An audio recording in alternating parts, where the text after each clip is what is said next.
Good evening, everybody, and welcome to another Skwawk.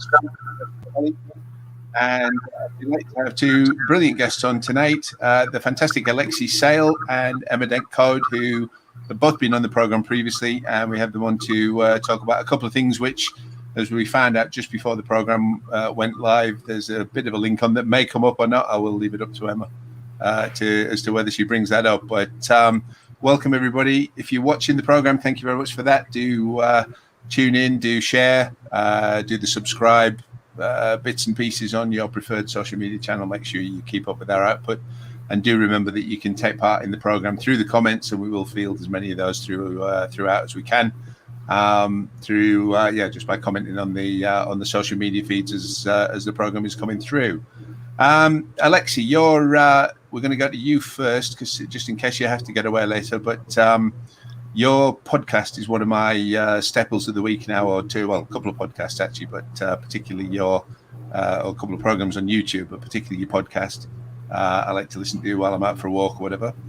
And I was very interested in the one you had a week or two ago with Professor Paul Preston, talking about the Spanish Civil War and the run-up to the Spanish Civil War, where you mentioned in that you saw quite a lot of parallels between the situation as it was in Spain at that point and, what's been going on in the UK at the moment. So I wanted to see if we can unpack a little bit of that.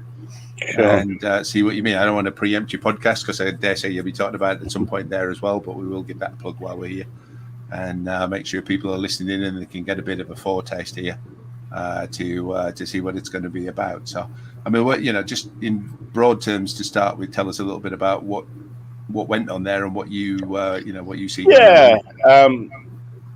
Well, I was partly because one of the things I sort of just said off the top of my head and then decided to follow up on was I thought it'd be interesting to do an A to Z of left thought, really, and so I thought I'd start with anarchism.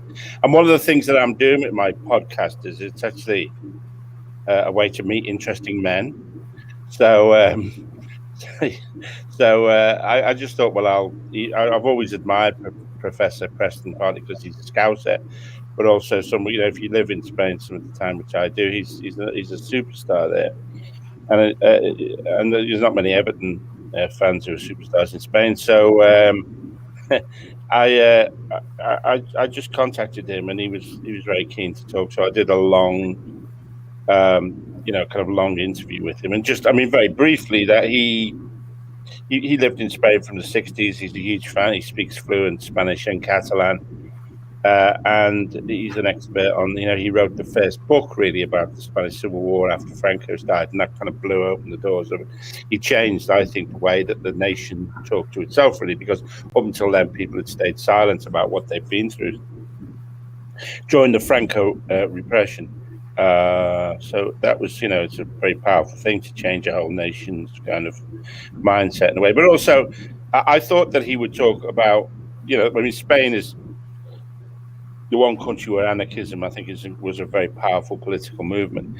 And also during the Civil War, there was actually experiments done where, the anarchist communes and stuff were operating. I mean, he was less positive about them than I thought, really. But he's the expert more than me. So it was interesting. So we talked a bit about anarchy. We talked most about the Spanish Civil War. But one of the interesting things he said was, in a way, that, he's always fought with his colleagues to get, that European history tends to be seen, 20th century European history tends to be seen as Germany, France, the UK and stuff. But he said that everything really happened in Spain first, and that also if the British and the French had stood up to fascism in Spain, then you wouldn't have had Hitler, really. You wouldn't have had the Second World War, possibly. So it was I think the British, Britain and France didn't just not help in Spain, but actively sabotaged the Republic.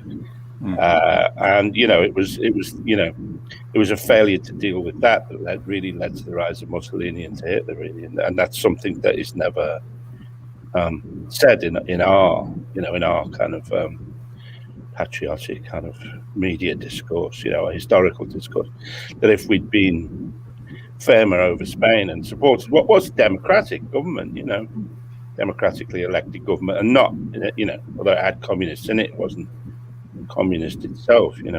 We could have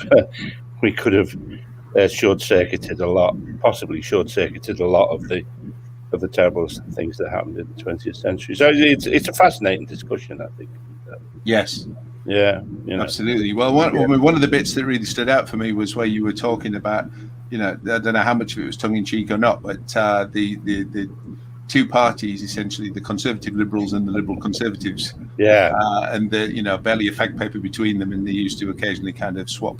They used to do this. Yeah, I mean, this was in the 19th century, exactly, and they had, they were called like the Democratic Liberals and the Liberal Democrats, or what, and they used to have this thing, as he said, called El Turno, which is the turn, and they would, they would govern for like 10 years, and then, they said, oh, we're a bit fed up of being in the government now. Do you want to have a go for a bit? And then they stuff the ballot boxes, rig the elections, intimidate people, and the other lot of govern for a bit, well, apart from that, really, there's only one party and seems to be governing in the UK. What's the difference, really? I think, it's what's the essential difference between what they had in the 19th century in Spain and what we've got now, right? Not much. Well, that was what jumped out, because I mean, I'm nobody watching this is likely to be surprised to find out I'm a critic of Keir Starmer, and I've been a critic of the other Labour leaders previously for not standing out enough, and that changed a little bit with Jeremy Corbyn. Go on, sorry. So no, exactly. I mean, if by some, I mean, he's so useless, he doesn't even seem to be able to play his part in a kind of fake kind of democracy that they had in Spain. He doesn't seem to be summing up enough energy or intelligence to do that. But even if he did, it would be, what would be the difference between a Starmer-led government and a conservative one? I can't see it to be useful. Yeah, and I mean, to me, I think in some ways it seems like the Tories have broken the rules as well, because they've gone all out to just cling on to power no matter what, with the gerrymandering of the constituency boundaries and all the rest of it. So they're kind of not playing that game anymore. But you would hope you'd have at least a Labour leader prepared to shout up and and make a noise about something to try and get noticed, if only for the reason of trying to get noticed. But I mean, it was interesting. Professor Preston wasn't a Corbyn fan, and he said that his objection to Jeremy Corbyn had been that Corbyn was too radical in a country where the press is controlled by the right wing, which I know his missus disagreed with him. So his missus had his kids. It's only he's a pariah in his own family. Yeah, but my reaction, and I don't know what you were thinking when he was saying that, but my reaction to that was, it's basically a kind of Scandinavian soft left program. There's nothing that radical about what Jeremy Corbyn was proposing. Yeah, we should water down, or would it be worth having if you did water it down any further? Yeah, I think. I mean, if you're going to talk to experts, I think it's important to listen to them and then to take on board what they say. So, I mean, it's certainly something that I absorbed in a way. It's not something I necessarily agreed with, but I thought, what he was saying in Spain was that all the different elements in the Republic took on too many enemies. The Liberals wanted to reform the army, and then the anarchists and the communists wanted to do away with the church, which was enormously popular. And also that they wanted to, a brutal system of kind of land ownership that they still have in Spain, I think. And they wanted, and he was, his point of view was, and he's the emeritus professor of international history, that they took on too many enemies at once. I mean which not I hadn't heard before, but I don't see what else you can do, really. I mean, if you're going to change stuff, what else can you do apart from simultaneously offend all the vested interests? Because it's not as if they're not stupid. I think anyway, that if you the military industrial complex, even if you say you're going to leave them alone, they're not. They'll say, well, we'll back off then, because they're gentlemen in British Aerospace and Elbit Systems and stuff. They're right, stand up bunch of geezers they are. I say, well, we'll allow an experiment in democracy and internationalism. They're not just going to attack you anyway. So I don't see how that's a kind of, maybe I'm wrong, but I don't see how that's a practical solution really to try and not offend some vested interests. Yeah, so it made me think of Gandhi, because he said that the Professor Preston said if you're going to be if you want to change a lot of things and the press is run by the right, you've got to be prepared to have an all-out war. And I thought, well, Gandhi didn't have an all-out war and he changed quite a bit. So it's not necessarily the case that you're going to not achieve change without aggression. Yeah, but therefore you shouldn't really try to make too much change. So. The other things that stood out to me, one of them was the fact that the establishment equating the left and the right for propaganda purposes is not a new thing to this country. Yeah. Now, what he was, given that he wasn't particularly a fan of government, what he was, which I thought was interesting, was he was much more positive about the role of the Soviet Union and about Stalin in the Spanish Civil War than I thought he was going to be, and it was a fascinating explanation. I had some kind of quite excited emails from other academics about this. That he said that that it was, if you want, the one good thing that Stalin did by and large was I'll probably lose a few CP listeners there, but was to wholeheartedly back the Republic, really, or relatively speaking. And he also said, which was really interesting, that he really wanted to debunk that. He said most people's in Britain, most people's understanding of the Spanish Civil War is drawn from George Orwell's Homage to Catalonia, and he said that it's a false narrative. That, for example, he said that Orwell talks about conversations that he had, and yet Orwell couldn't speak either Spanish or Catalan, so that is obviously false. And he gave a really interesting kind of timeline of how Homage to Catalonia came about. That after the Second World War, when the Soviet Union being our ally, then they wanted to kind of flip it and obviously make them our enemy again. And there were all these kind of publications. The CIA financed a lot of like avant-garde poetry and stuff, bizarrely, but also all these. So he detailed how the reactionary academic establishment made Homage to Catalonia, kind of brought it to the fore, really, and made sure that was the central narrative of the Spanish Civil War, was that that in a way the Soviets had sabotaged the struggle, whereas he maintained that they had they'd done their best to defeat fascism, really. Well, it was also striking as well that he mentioned that throughout the Spanish Civil War, the total number of NKVD officers that had been in Spain, not all in one go, but throughout the whole thing, was 13. Exactly, and that was a voyage of discovery for me in a way, because I realized myself I had absorbed the Orwell narrative. I had kind of believed that that the communists had been much more malevolent than he said they were, and it was really, that was eye-opening for me, that the Orwell narrative is in fact a false one, really. And he also criticized Ken Loach's film for the same reason, really.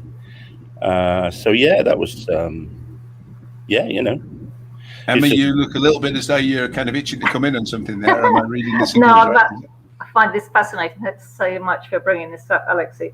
Because I've got a lot of Spanish family, and I spent a year in Spain when I was 17.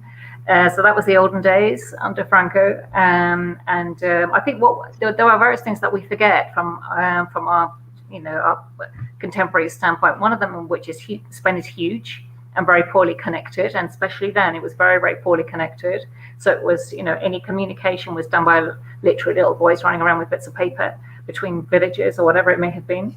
And also the power of the army was massive. They had, I don't know how many generals, hundreds of, I think there were 200 generals at one point, and they had serious political power.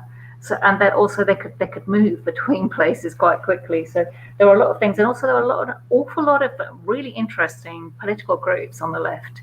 There were people setting up communes and all kinds of things.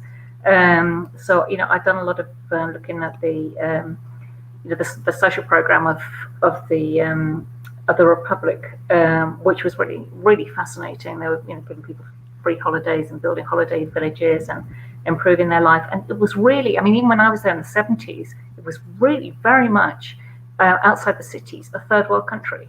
No phones, no running water, literally living off the land. And that was, I wasn't totally shocked because I was expecting something like that, but it was, even in the early 70s, it was very, very poor.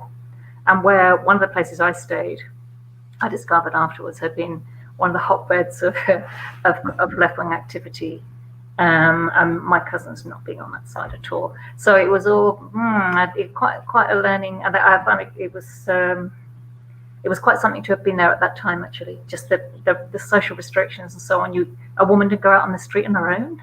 What? Yeah.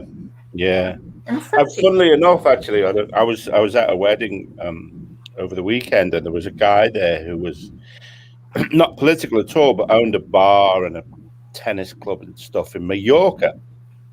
And one of the things that had really shocked him was, as soon as lockdown started in Spain, that the Guardia Civil appeared everywhere, and there was roadblocks, and it was suddenly like they'd been waiting for an excuse to Guardia, and they pounced. And I know from talking to people in the village where I've got a house that there was roadblocks, and they would go through your shopping because you're only supposed to go out once a week, and they say you haven't got enough shopping here, you're planning to go out again, and suddenly he thought this guy was completely apolitical, but he suddenly realized that the fascism was just under the surface. Literally, yeah. When I was there, a boyfriend came to visit me, and we were told not to hold hands in the street. I thought, what? You can't hold hands in the street. Certainly you can wear bikinis. I was told if you wear a bikini, the devil will come out of the ground and take you down to hell. And the woman who told me believed it. It's just, the contrast of what I was living, in 70s London, and going over to live in the south of Spain for a year was just extraordinary. The Guardia Civil are very, very prevalent, watching out, as you say. They were guarding not just the law, but morals. Yeah. Well, I don't know whether it's kind of come full circle or it's just continued as it always has been, really. But again, one of the things that came up in your program, Alexei, was the fact that the capitalists protected themselves by installing dictators, and that the king's supporters, when the Republic was there and the Civil War was kicking off, the king left Spain quietly and but basically in the hope that his supporters would cause as much trouble as possible and make it untenable for anybody else, and they'd eventually ask him back. Yeah, is that Tony Blair now? Tony Blair now, basically. He's the king across the water.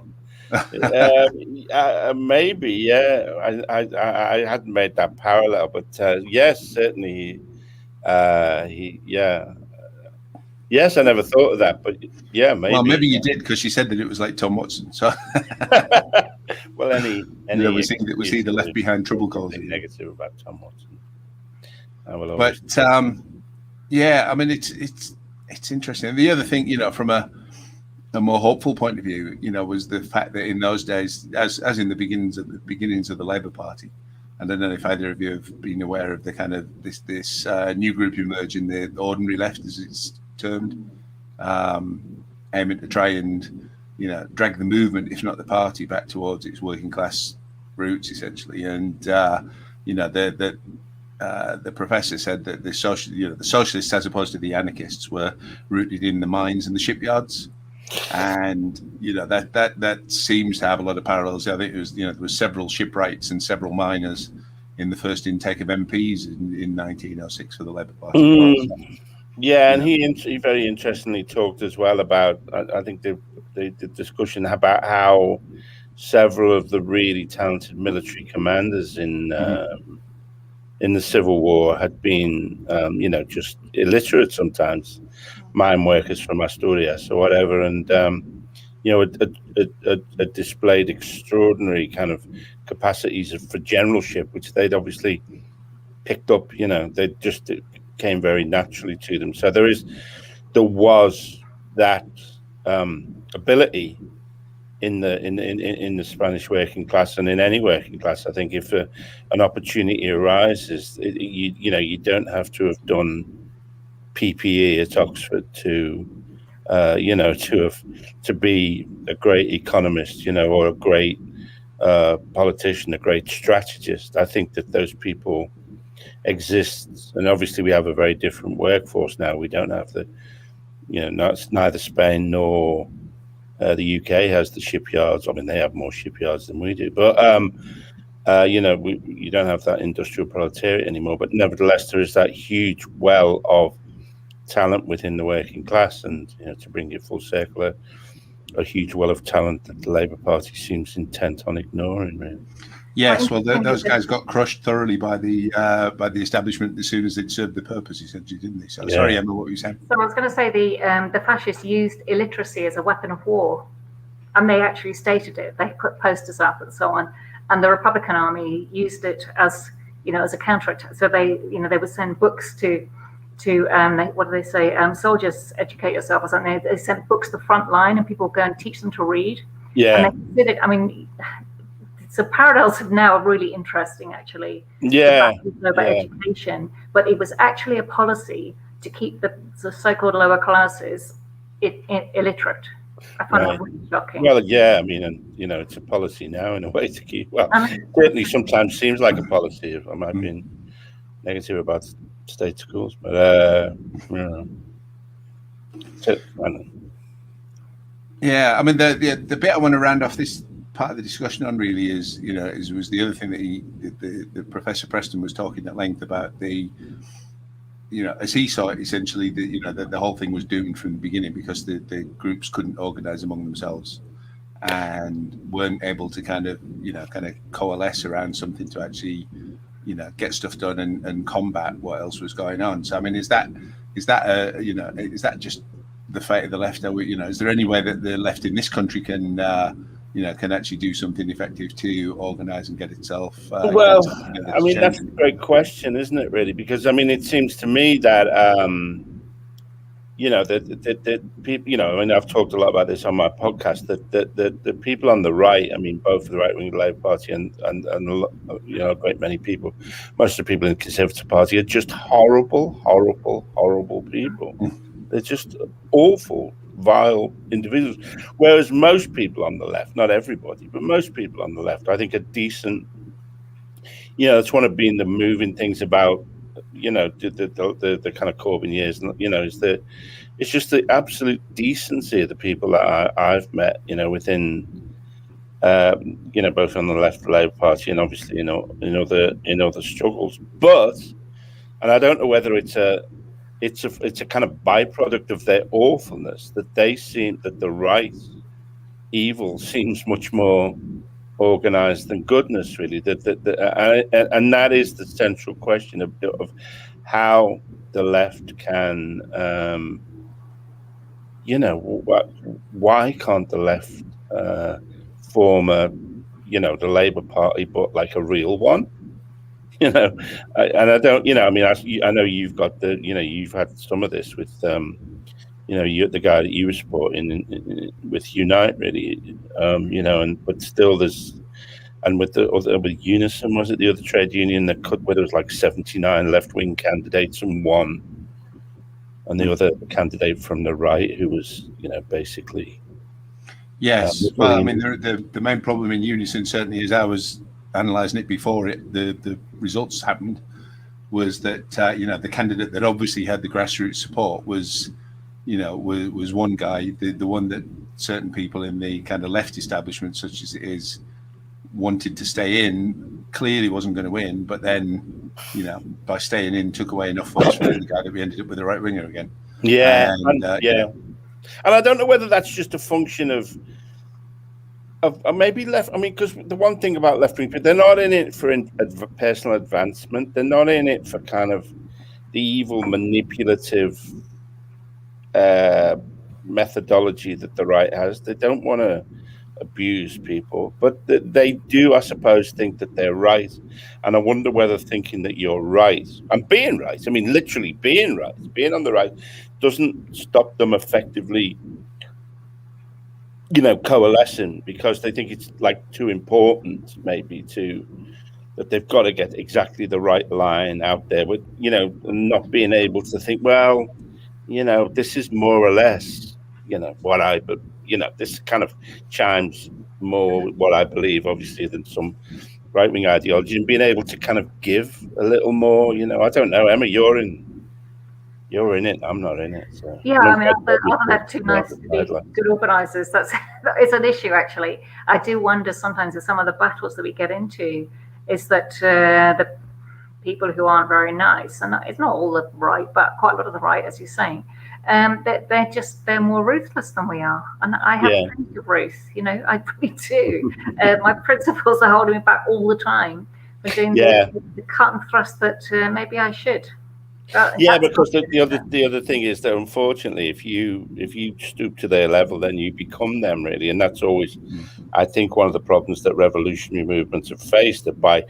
Because they they face so much external, which of course the capitalist press never mentions, but revolutionary movements face so much external kind of sabotage that the only way that they can survive is by becoming, equally ruthless. But then at that point, the point of the revolution is kind of lost, isn't it? Really, and and that's the central question of how the left. I don't know what the answer is, but I often thought, I went through various meetings with Prevent, and they were talking about counter-terrorism.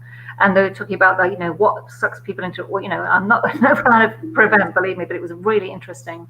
And I came up with a point which actually I've stuck to. And it's, our counter-ideology has to be as strong as the ideology which is sucking people in. And is our counter-ideology strong enough? Because, either we're saying, oh, no, we disagree with them, they're talking rubbish, they're lying all the time, 25 million people, and brilliant. All that campaigning is absolutely brilliant. But is our core counter ideology good enough? And I think that's what we're struggling with right now. I mean, you're talking about the left and the Labour Party, right? Yeah. I mean, how would you make it better then? Well, we have to focus on things and actually, deliver them in sort of doable chunks. I know we have done that before. And I think the last 5 years we did quite a lot of that. But then the message was kind of worn down rather by all the fighting, which is a huge shame. I just think we had to be stronger with our ideologies somehow. And I don't have any magic solution, but I'm just very aware that the right of them can get up and bang on the table and shout and whatever, and people listen. And being nice, honest, and caring over here, it's not good enough, is it? Not really. No, I mean it's obviously it's not easy when the entire media, as I said in my stand-up act, Laura Koonsberg is an anagram for lying Tory shitbag. I still work for the BBC frequently. Maybe I won't. But it's very difficult, really. But got to find a way to. I think if the left wants to succeed, they've got to find a way to hop over that barrier of the media. Really. Well, I mean, the whatever the sort of trials and tribulations of the left, at least, even where you disagree with people, they stand for something. And I mean that, we'll come on to Emma's kind of signal contribution last week on Newsnight, which was even the BBC shared it, saying, where she said on Newsnight that she doesn't know what the Labour Party stands for, and I agree, it is extremely hard to tell, but. give us a bit more on that, Emma. What did you mean? Because they didn't give you really much chance to unpack that, as far as I could see. But, no, I think they just wanted that line, but that was fine. I did get it out there, so people are listening. So, I found it difficult, and as I said, I do believe in democracy. I was going to go along. I'm Remainer. I went along with with Brexit, even though I hated it, and it's all gone horribly awry. And if we'd had a soft Brexit under Jeremy, we would not be in the situation we're in now. A sort of socialist Brexit would have been completely different. But I didn't want it, but I went along with it. Similarly, I've been the Labour Party member for a very, very, very long time, and a lot of my closest friends left the party under Blair, and I respect them completely. And then they came back, and then they're wondering what they're doing here. So, and I guess that is what we don't know what our message is anymore under socialism. And Jeremy was a very good exponent of it.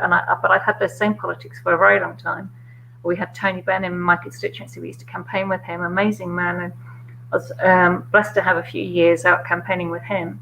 But where is that really strong message? And we don't have it. I don't know what we stand for. And people, I go out and about and they think, oh, what's happening? We'll always talk to you, Emma, about what's happening to Labour.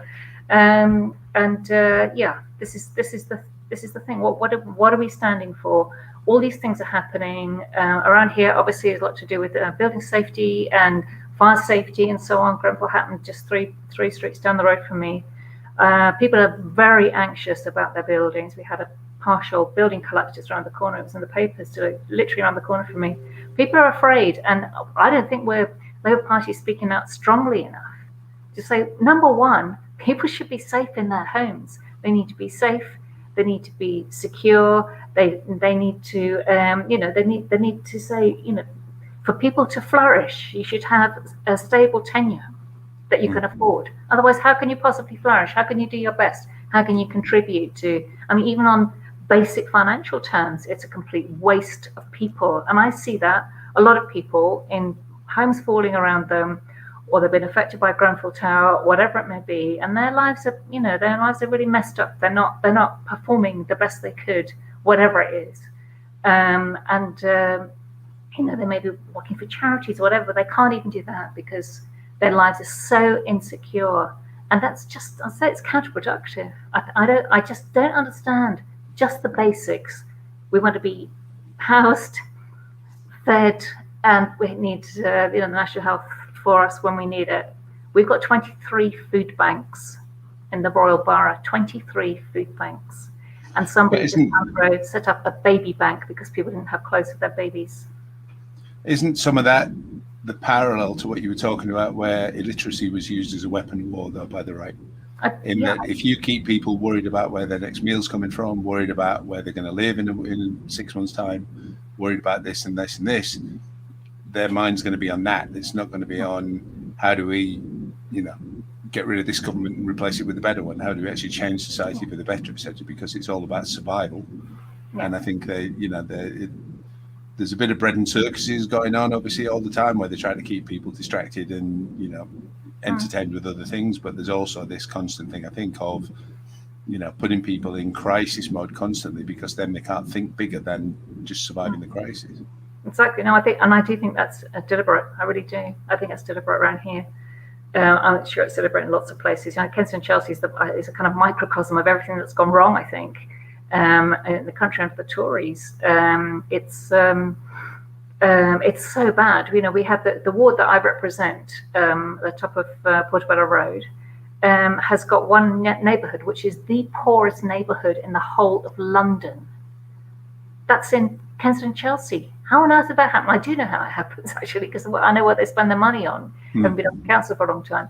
And that is, I do think it's deliberate. So they can say what they like about, we're going to give a few pounds here and our charity is lovely. No. I do not want 23 food banks. I want people to be able to feed themselves and their children, And I find it really, and it is deliberate. We've got the worst Tories on our council, not all of them, but nearly all of them.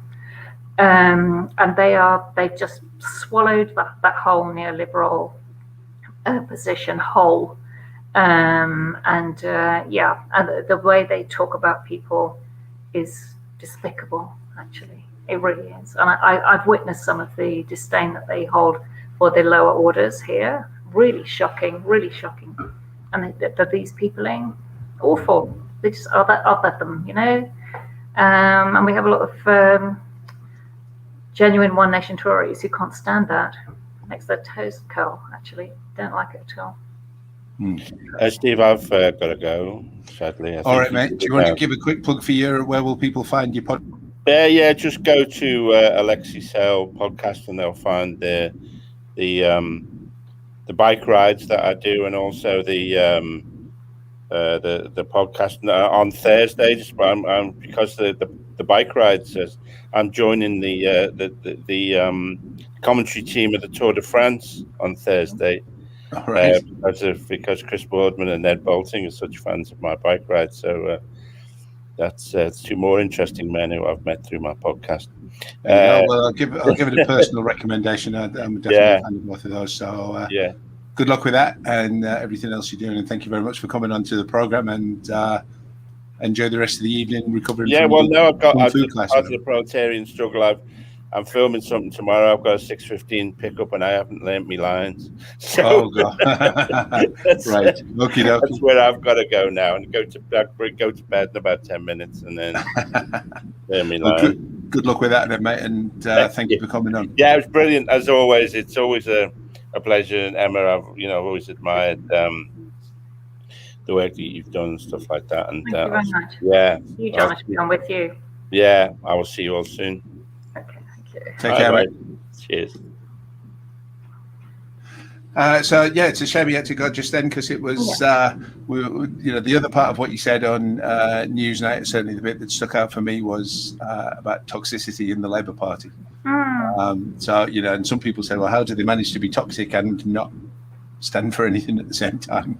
But they do seem to be managing it. So I mean, what's been as far as you can tell us on that, and obviously I appreciate you can't necessarily say everything, but what's been your experience? What's convinced you that the party is toxic right now and poisonous? Yeah, it was quite difficult when I was in Parliament, because it became clear. I just thought that I was giving out the wrong signals or something. It took me a long time to realise that some people just were not ever going to even acknowledge me, let alone talk to me, and I found that quite difficult. Some people literally, once they discovered what my politics were, would not look at me. And I found that really strange. And there were some people, whose politics were very different, who were very courteous and lovely and talked about Grenfell or whatever else was going on. Obviously, Grenfell happened 4 days after I got into Parliament. It was a horrific shock, apart from anything else. And some people were very generous, and some people were just, as I say, did not want to speak to me, and I found that really strange. Genuine hostility. At PLP level or whatever. So. Yeah, the PLP, and you know what? They have got to deal with that. People don't like that. The public out there, the voting public, know what's going on.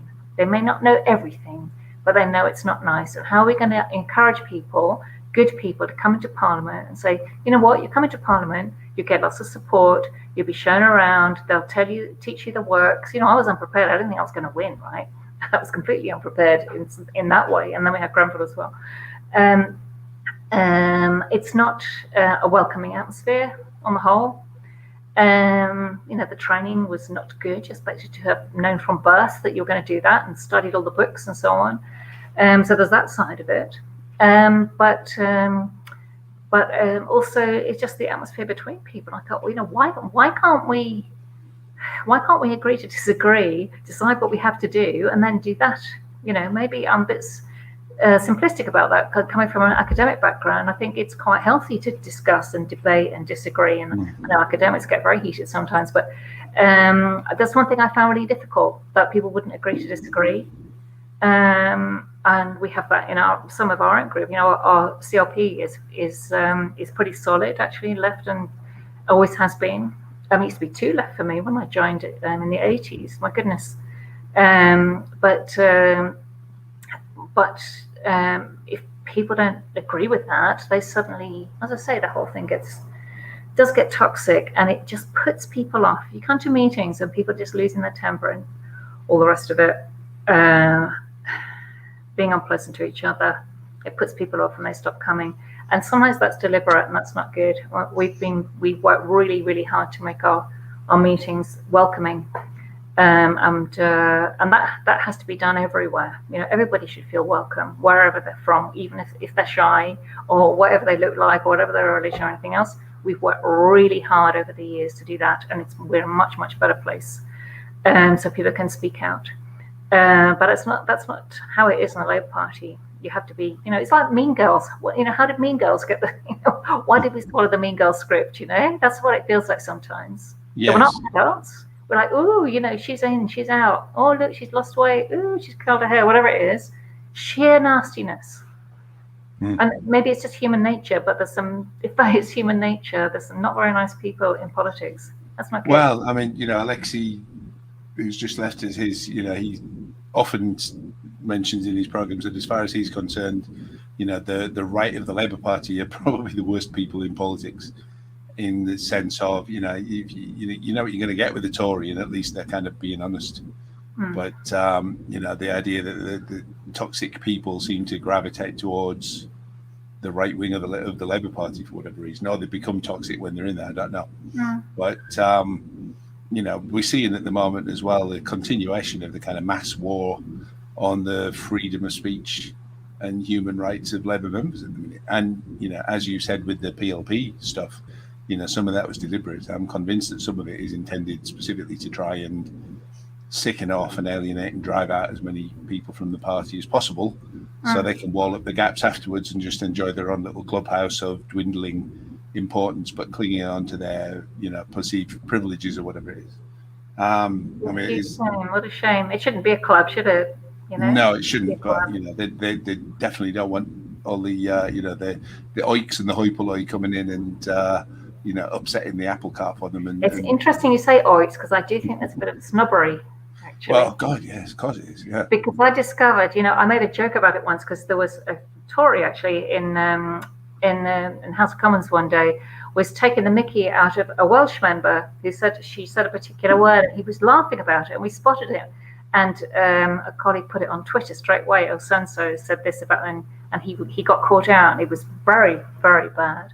So I made a joke about it, and I said, well, at least I don't have an accent. And luckily everyone laughed, because I know it's funny, because I've got an accent. I've got classic London middle class accent, I know that. But luckily people laugh. But it's that idea that, I think they've got a problem with the northern women at the moment in Parliament. Well, yeah, I mean, we saw the incident with Laura Pidcock in the National Executive Committee meeting that the chair of the meeting got caught out for some can't remember exactly what the words were, silly cow or some other similar kind of phrase that she didn't realise was getting broadcast on the camera. But I think there is this I think there's the anti-northern bias. I think there's anti-working class bias, which is ridiculous in the Labour Party. Yeah, it's snobbery. I think there is. I mean, I've seen it. Because I know I can open doors because I look right, but then I've got the wrong heart, according to some people. So, but I mean, it was interesting that I did a bit of analysis on the makeup of MPs at the moment. And across Parliament, I think it was 3% of MPs come from a manual Labour background, and Labour is actually half the average. So Labour has 1.5% of MPs from a proper working class background. And that's the Labour Party. So the bloody Conservatives and the Liberals are running ahead of the Labour Party in terms of having actual working people in there. And you think, for God's sake, what we definitely need more, plumbers, navvies, road sweepers, whatever else it is, actually representing their sections of community, the community in Parliament, because there's too many people in there who just don't have a bloody idea what it's like to worry about. It's a life experience as well, I think. And certainly all the meetings I sat on about building safety and fire safety and the debates and so on, there were two other women in the Labour Party who understood buildings. And, I wrote about architecture and planning for 30 years, so I do get it. I know I'm not an architect, but I know how buildings stay up. I knew the architect of Grenfell Tower, so I knew exactly what had gone wrong there. So there were two women on our side who got it. They've been trained in planning, And the only other people, there were, I think, 3 men who understood buildings, and they had all been firefighters in the past, MPs who've been firefighters, and they were all brilliant because they got it completely. And you need all those experiences as well. So that was good. There was one who was a Tory who'd been a firefighter. And it's all those different life experiences.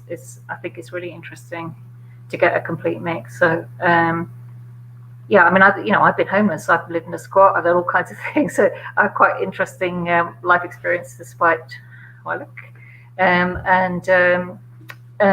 Yeah, I think it's that mix of experience. And there's certainly, when four houses generic, as he's got 4 houses, yeah.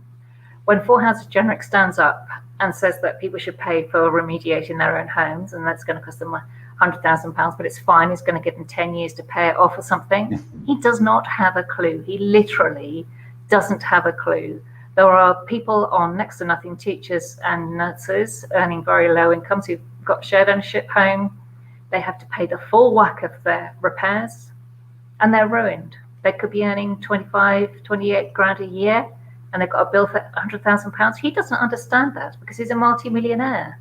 And if you look at most of the front bench, they're multi-millionaires or married to multi-millionaires, apart from Johnson, of course. But yes, yeah. And two many Labour MPs, I think, are probably in that boat as well. So, well, let's talk about that then for a bit in a bit more detail. So, for the people who might be watching this and aren't aware of what the latest kind of scandal is going on in terms of leaseholders and costs and building safety, etc. I mean, when Grenfell happened, the Tories made a promise at that point that they were going to strip all these buildings of cladding, and they've never done it, have they? So, give us a bit of background as to what's going on at the minute and why it's posing such a problem for people who are living in these buildings. Yeah, absolutely. And I had lots of promises from ministers. There was quite a high turnover of ministers and Secretary of State in my brief 30 months in Parliament.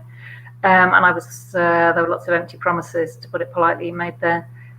So what's going on at the moment is this: it's the Building Safety Bill, which has gone round and round and round in circles. The Fire Safety Bill, which is now an act, was constantly there was an amendment that they wanted to make so that leaseholders didn't have to pay the cost of remediation.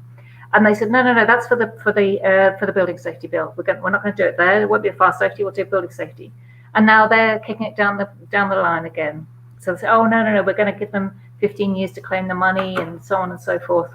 The idea that somebody who has bought their first flat, even if they're not shared ownership, has saved up all their pennies, bought their flat, maybe hoping they're going to pay a bit of their mortgage off. Then maybe they want to upsize, have a family or whatever, and then they're stuck there forever. They're living in a dangerous building. They can't rent it. They can't leave and rent it because it's dangerous.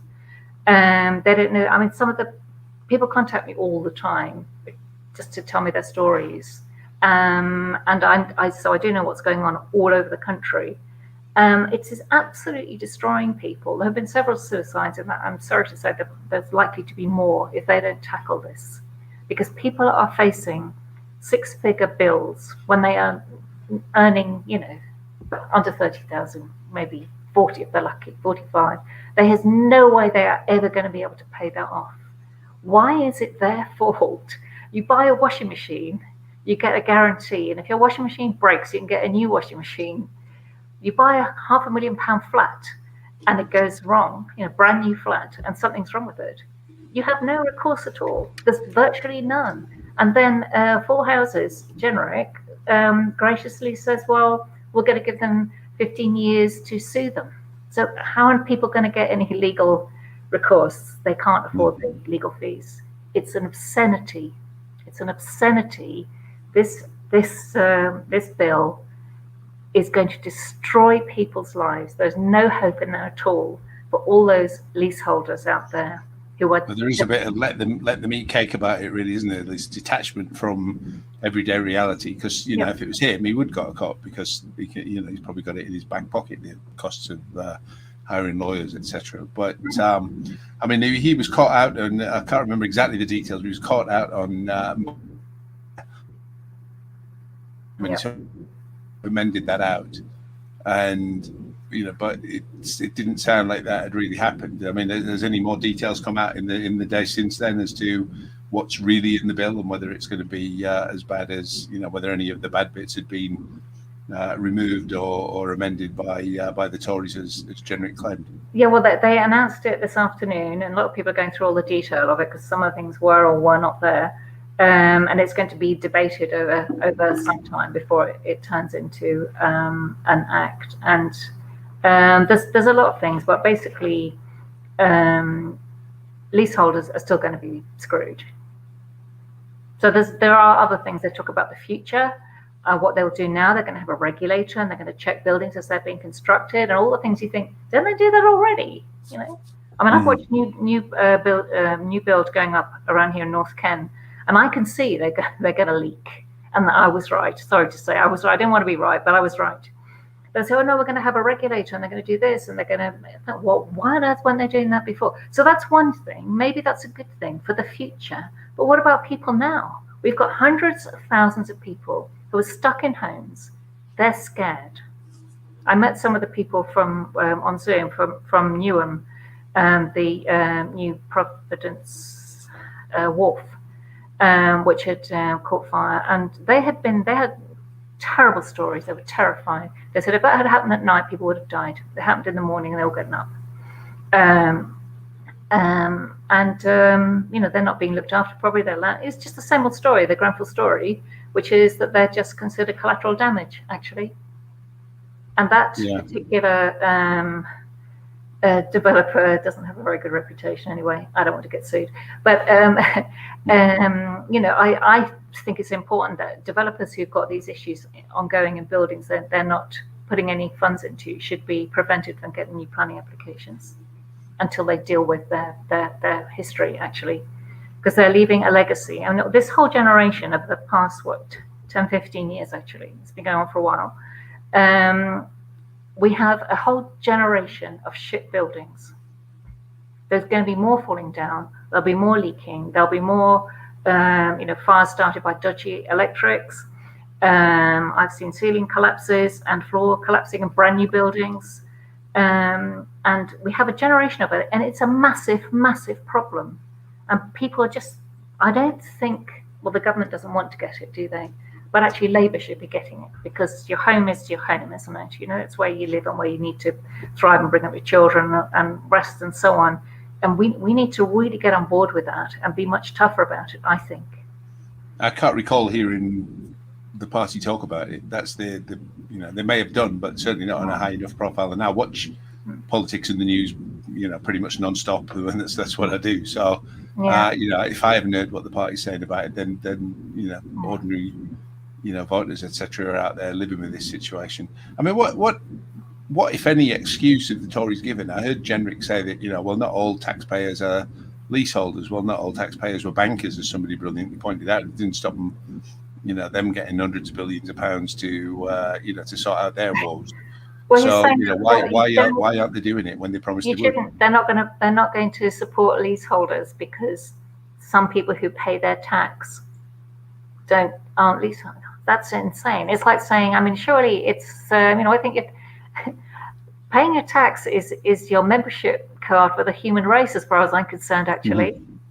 Mm-hmm. And it's there, you're paying in. You may or may not need it. I paid in my tax for years and years, and National Health saved me. I had cancer. I'm fine now, You pay in and you pay in and you pay in, and if you don't get it back, it's somebody else's, It's your cousin or your whatever, your friend's mum. Who will get it, and surely paying into a massive pool here, which you may or may not need, is just part of its humanity, surely, isn't it? Yes, and, if everybody got out exactly what they paid in, then the system wouldn't work, would it? So, there's no kind of justification on that grounds, as far as I can tell. But it's typical Tory thinking. It is typical Tory thinking, absolutely.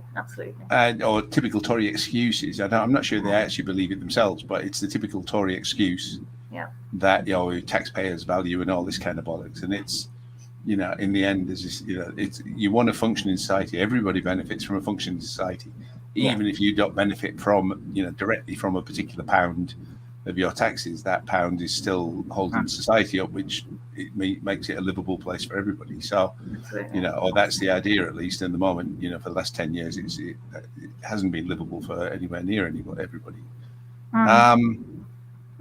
So I'm just worried about all the people who are going to be bankrupted and lose their homes. Where are they going to live? They're going to be living off the taxpayer now.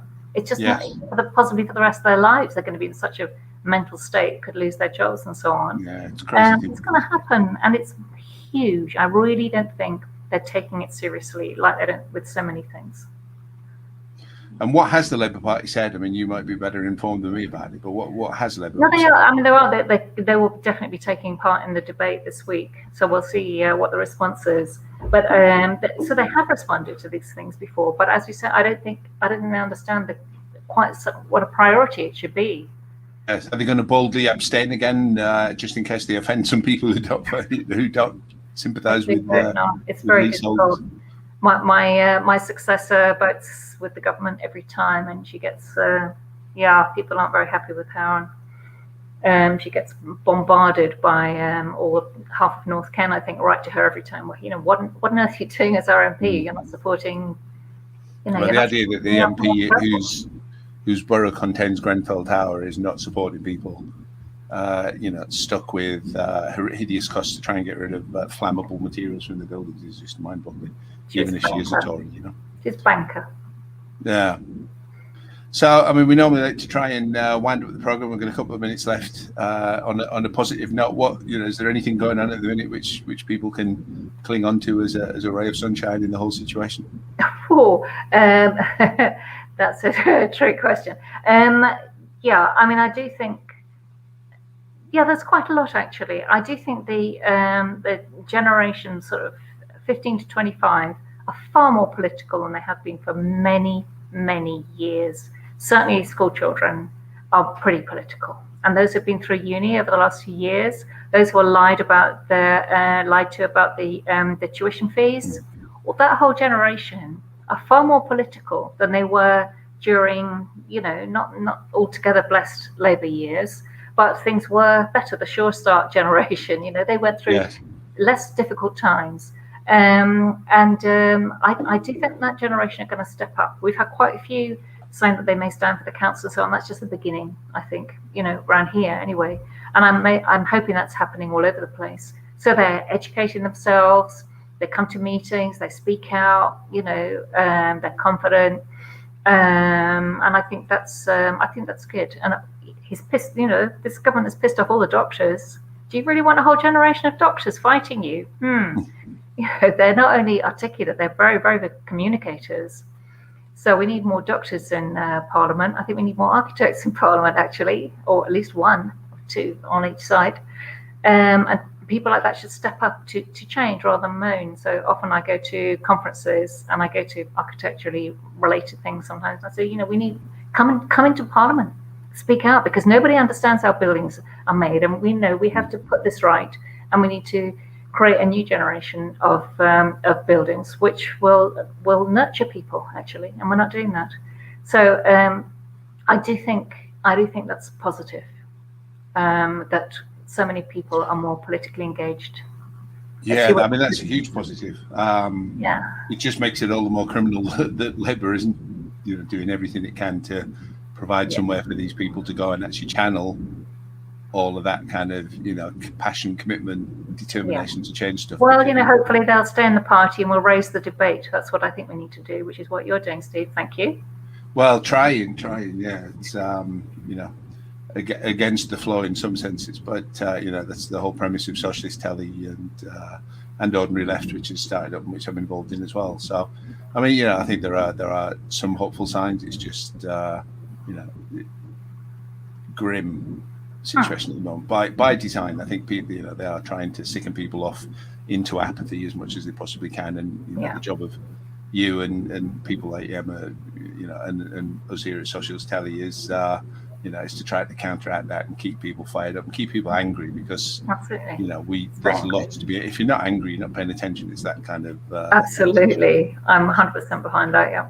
So we've reached the end of our program. I really do appreciate you coming on, Emma, and thank you for being patient in the first part of the program when we let Alexei get his bit done so he can get away ready for his script learning, as we found out. If you've watched us this far, then again, I really appreciate that. If you watched on catch up, again, thank you for your time. Do remember to do the clicky bits on your preferred social media platforms to make sure you keep up with what Socialist Telly are doing. Follow Emma on Twitter, and make sure you keep up with what she's up to as well. And we'll see you again this time next week, all being well. And there'll be other Socialist Telly programming coming through the week in the meantime as well. Enjoy what's left of the evening and have a good week.